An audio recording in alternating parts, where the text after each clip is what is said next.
Welcome back to a story not like any other, of a man who's unique, unlike another. David learned of Saul's death and was throwing it all in, and said over and over how the mighty have fallen. A man like his father and a friend like his brother, they both gave him courage and love like a mother.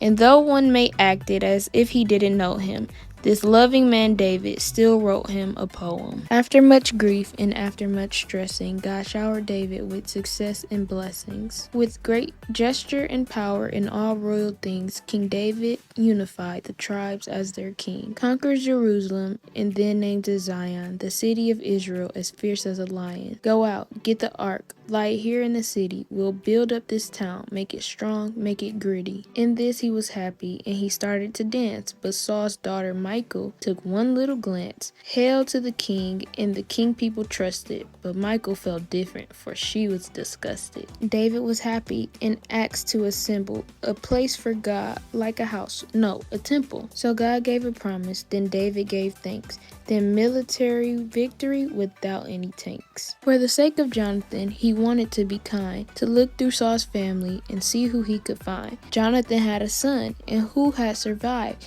David rejoiced, and when he arrived, he told this crippled man to gather all of his things, because from now on he'd be feasting with kings. God was grateful, but before David's eyes, the Lord said no thank you, but had a surprise.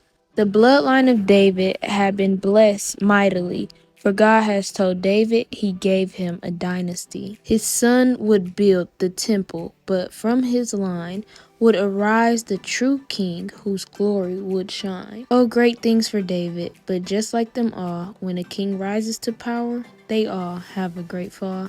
Now perhaps King David had become a bit crazy, for one night on the roof, he spotted a lady. He saw this Bathsheba. She was taking a bath. She was something to want, she was something to have. But the woman was married, so he had a plan. He sent off her husband and he killed her man. Now, the woman was his. Now she was his lady. Some sparks and some magic, and oh look, now there's a baby. But here comes Nathan to call out the fluke.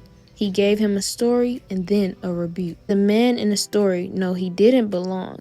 But that man was David, for he was wrong all along. So David was sad, and then David cried. Then his baby got sick, then his baby had died. Then he cleaned himself up, then he worshipped and ate, but he knew all about it and accepted the fate.